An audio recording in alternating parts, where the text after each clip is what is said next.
স্বরাষ্ট্র উপদেষ্টা lieutenant general অবসরপ্রাপ্ত মোহাম্মদ জাহাঙ্গীর আলম চৌধুরী বলেছেন, জুলাই বিপ্লবে আহতদের মধ্য থেকে আপাতত ১০০ জনকে পুলিশের বিভিন্ন ইউনিটে কর্মসংস্থানের ব্যবস্থা করা হবে। আজ রাজধানীর মালিবাগে পুলিশের স্পেশাল ব্রাঞ্চ এসবি ও সিআইডি কার্যালয় পরিদর্শন শেষে স্বরাষ্ট্র উপদেষ্টা একথা বলেন। ঢাকা মহানগরী যানজট নিয়ন্ত্রণ সহ সড়কে শৃঙ্খলা ফেরাতে ট্রাফিক বিভাগে বিভিন্ন বাহিনীর অবসরপ্রাপ্ত ব্যক্তিদের নিয়োগ দেওয়ার কাজও চলছে জানান স্বরাষ্ট্র উপদেষ্টা।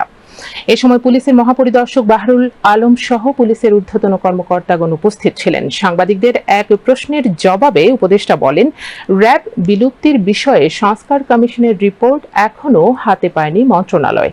তারা জানান, আওয়ামী লীগ সরকারের আমলে যে টাকা পাচার হয়েছে তা ফিরিয়ে আনার কাজ চলছে।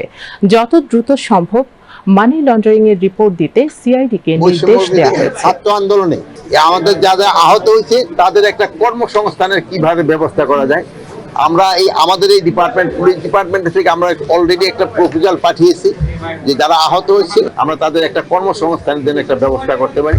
আপাতত আমরা ১০০ দিয়ে শুরু করতেছি, পরে হয়তো এই সংখ্যাটা আস্তে আস্তে বাড়াবো।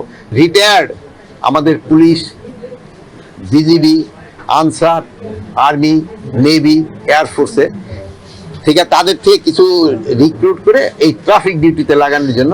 মানি লন্ডারিং আমাকে সবচেয়ে বেশি হয়েছে, এটা নিয়ে আমি বলছি তারা যত তাড়াতাড়ি রিপোর্টটা দিতে পারে।